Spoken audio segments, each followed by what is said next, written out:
Terima kasih Pak Bimo, seluruh anggota Komisi 6, Saudara Wamen BUMN 2, sudah senyum-senyum.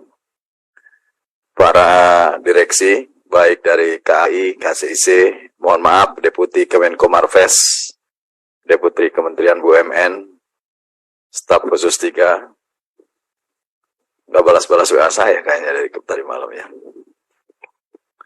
Dan Bapak Ibu sekalian yang saya hormati. Pertama, ini sudah berulang kali sebetulnya dibahas dan terkait dengan offeran 3,2 triliun berdasarkan hasil BPKP. Tentu saya mempercayai hasil BPKP ini hasil yang dapat dipertanggungjawabkan. Keuangan negara yang dikucurkan untuk membantu penyelesaian KCIC melalui PNM PT KAI, saya kira ini juga dapat dipertanggungjawabkan. Namun demikian, tentu catatan-catatan di dalam masa pembahasan kita ini harus menjadi perhatian khusus. Pertama, memang harus ada strategi khusus karena pengembaliannya 40 break even point-nya 45 tahun ya. Pak Dirut. 38 tahun. Pengembaliannya 38 tahun.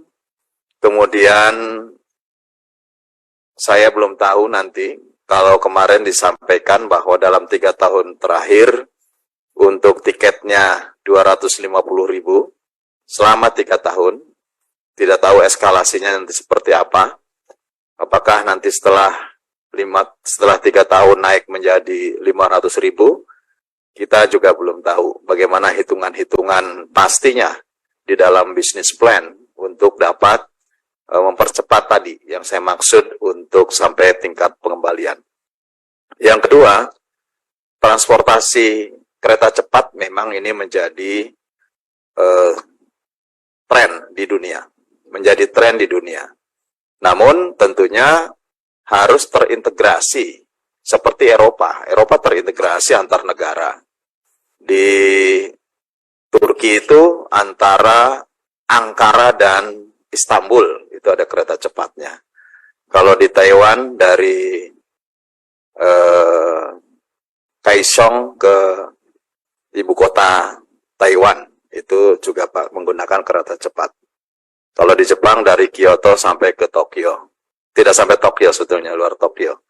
Nah, jangan juga nanggung menurut saya ke depan bahwa kalau tadi teman-teman jauh berbicara bagaimana terintegrasi ke pulau-pulau lainnya di Indonesia, paling tidak Jawa, yang bisa mempermudah dan mempercepat transportasi. Dari Bandung apakah nanti melalui jalur utara, ataukah mungkin melewati jalur selatan melalui Yogyakarta? Akan lebih efektif mana?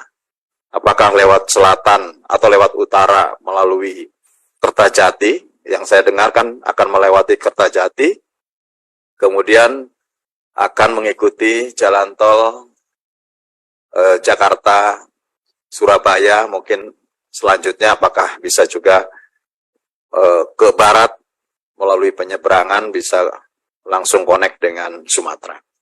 Ini yang secara jangka panjang juga harus memiliki planning, perencanaan yang lebih pasti.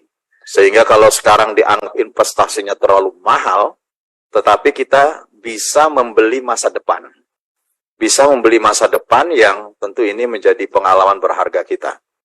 Memang kalau mau dibandingkan dari sisi harga, sisi nilai proyek, memang di luar dugaan menurut saya.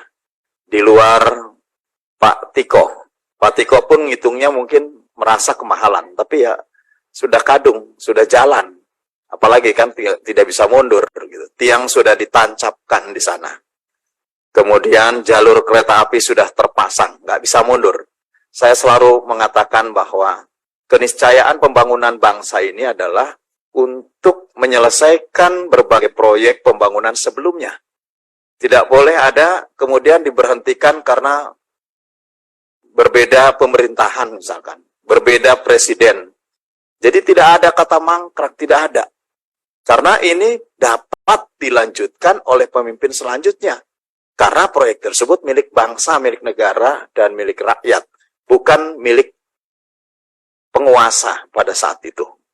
Nah, oleh karenanya, kami lebih memiliki jiwa kenegarawanan untuk mengambil sikap terhadap keputusan PNM 3,2 triliun dengan catatan-catatan tadi di atas. Agar juga ke depan kemudian tidak ada tambahan-tambahan dengan berbagai dalil-dalil aklinya gitu ya, yang kemudian menggerus terhadap kepentingan kebutuhan mendasar lainnya bagi rakyat. Rakyat sedang susah, bahkan diprediksi 2023 akan terjadi krisis, maka itu saya kira harus ada concern yang lebih fokus kepada pembangunan masyarakat, kebutuhan mendasar masyarakat. Namun tentu ini sudah teranggarkan dan saya kira secara prinsip 3,2 triliun silakan pergunakan sebaik-baiknya. Demikian Pak Ketua, dan mudah-mudahan ini dapat segera diselesaikan dan menjadi kebanggaan bangsa. Jangan ada hal-hal di akhir kemudian nanti ada sesuatu yang tentu ini menyebabkan pembangunan ini menjadi tidak bermanfaat. Sehingga harapannya seluruh pembangunan yang ada adalah bermanfaat bagi rakyat, bangsa, dan negara. Terima kasih. Assalamualaikum warahmatullahi wabarakatuh.